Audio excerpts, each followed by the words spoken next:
name is Meghna and I am an Asalas 7th grader, and for my science fair project I've chosen the topic, is the speed of a railgun's projectile affected by its thickness? Now, what is a railgun first of all? A railgun is a linear motor device and it is used as an armament. It uses electromagnetic force to project a projectile. Now, the projectile itself does not contain any harmful substance or explosive material. Rather, it uses its own high-speed kinetic energy and mass to, cause damage. A railgun can accelerate a projectile up to 7 times the speed of sound.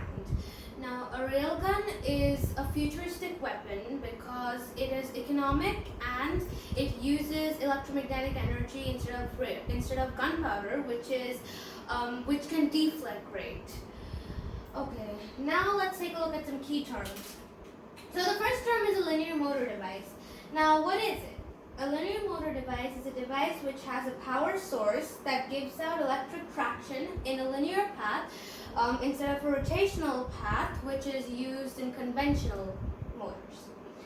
The second term is electric traction, which is the movement in which the driving or tractive force is acquired from an electric motor. The third term is a projectile. A projectile is any object that continues in motion by its own inertia when dropped or projected. It is only affected by the downward force of gravity. Now, how does a railgun work? So basically there are 2 rails which are connected to a huge power source, and the projectile is placed in between the rails. This causes a short circuit which in turn creates a high current which produces a magnetic field, and as the Lorentz law states that every charged particle traveling in a magnetic field undergoes a force. So, therefore, the projectile is pushed between the rails due to this force. Now, my hypothesis. Yes, I do believe the thickness of the projectile affects its speed. The thicker the projectile, the lower its speed, meaning it'll go slower. Okay, now it's experiment time. For my experiment, I've created a railgun prototype in a controlled environment, and there weren't any parametric influences on my independent variable and dependent variable.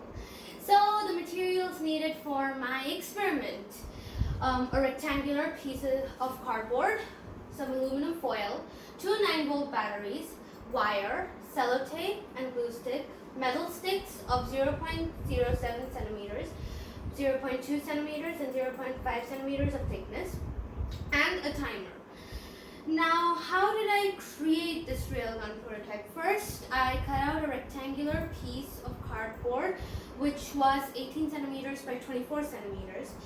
Then, after that, I cut out 2 strips of aluminum foil, and then I used my glue stick to stick them on the cardboard. I stuck them on parallelly, and these acted as my rails. I left a small gap in between so that my projectile, would, be placed there. Then I connected my 2 9-volt batteries in series, and then I connected them to my, cardboard setup. And after that, I placed my metal stick in between my rails. And if you do everything correctly, then the projectile should move a certain distance. You might need to give a light push to give that initial velocity. But there is a small catch here. If you don't have a high enough voltage, if you don't use, for example, maybe if you use 1 9-volt battery, then your voltage might be a little less and your projectile might not move. So to, overcome this problem, you can use 2 round magnets and you can, stick them on the ends of your projectile. Okay, now let's take a look at some footage of my experiment.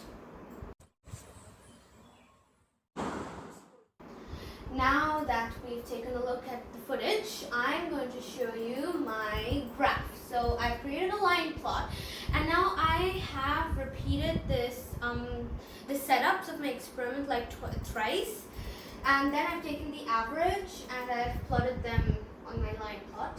So this line plot shows the speed of projectiles of different thicknesses. So my independent variable is the thickness of the projectiles, and my dependent variable is the speed of the projectiles.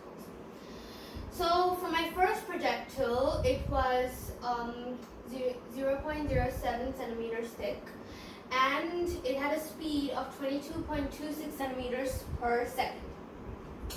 The second projectile was 0.2 centimeters thick, and it had a speed of 17.53 centimeters.